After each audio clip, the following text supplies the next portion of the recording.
আগের উইক অফে চলে গেছিলাম কাম্বালিপুরা গ্রামের কটেরাম্মা মন্দিরে, যেটা ব্যাঙ্গালোরের হোসকোটা এরিয়ার মধ্যে পড়ে। শুনেছি মায়ের ইচ্ছা না হলে নাকি ওখানে কেউ যেতে পারে না। এটা শোনার পর তো আমার মনটা আরও বেশি খুশি খুশি হয়ে গেছিল। মন্দির চত্বরে ঢুকতেই সামনে ছিল পার্কিং এরিয়া, যেখানে গাড়ি আর বাইক স্কুটি সব কিছু রাখা ছিল। অবশ্য এখানে বাসের ব্যবস্থাও আছে ভক্তদের আসার জন্য। মন্দির চত্বরে ঢুকে পড়তেই সামনে অনেক ছোট ছোট দোকান ছিল পুজোর সামগ্রী কেনার জন্য, এছাড়াও ঠাকুরের মূর্তি, কাঁচের চুড়ি। এরপরই আমরা পৌঁছে গেলাম আসল জায়গায়, যেখানে ছিল প্রায় 300 বছরেরও পুরনো বটগাছ, যেখানে দেবী প্রত্যঙ্গিরা স্বয়ং আবির্ভূত হয়েছিলেন। গাছের গোড়ার দিকে দেবীর উগ্র রূপের একটা মূর্তি ছিল, যেটা দেখে আমরা রীতিমতো চমকে পড়েছিলাম, কেননা চারিদিকটাই লাল ছিল আর দেবীর মুখের রংটাও একদম রক্তবর্ণ ছিল। স্থানীয় লোকেদের কথায় দেবী নাকি খুবই জাগ্রত, সেটা আমরা এই বটগাছের সামনে দাঁড়িয়েই টের পেয়েছি। কেননা কেমন যেন একটা স্পিরিচুয়াল ফিলিং হচ্ছিল আমাদের দুজনেরই, একটা আলাদাই লেভেলের শান্তি ওখানে। বটগাছের সামনেই দেবীর আরও একটি প্রতিমা আছে, যেখানে দেবী শয়ন অবস্থায় আছেন।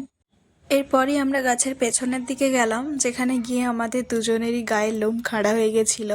কেন নিজেরাই দেখে নি না মা কটেরাম্মার প্রতিমা, যেটা দেখে আমরা জাস্ট দেখতেই থেকে গেছি। প্রতিমাটা প্রায় 50 ফুটের কাছাকাছি হবে, আরও বেশি হতে পারে, আমার ঠিক জানা নেই। মনে হচ্ছিল যেন মা কটেরাম্মা স্বয়ং দাঁড়িয়ে আছেন ওখানে। এই কারণেই হয়তো কর্ণাটকের সবচেয়ে পাওয়ারফুল মন্দিরগুলোর মধ্যে এটা একটা। মায়ের কাছে এখানে প্রতিদিন বহু মানুষ ভিড় করে নিজের মনের কামনা পূরণ করার জন্য। পূর্ণিমা অমাবস্যাতে এখানে বিশেষ পুজো হয়। মায়ের প্রতিমার সামনে ওখানে বহু মানুষ নিজের প্রিয় মানুষকে পাওয়ার জন্য অথবা অজানা শত্রু থেকে বাঁচার জন্য তালা ঝুলিয়েছে। 100% মানুষেরই মনের ইচ্ছা এখানে এসে পূরণ হয়েছে বলে জানা গেছে। দেবীর এই প্রতিমার পেছনেই রয়েছে দেবী মহাকালীর আরও একটি প্রতিমা।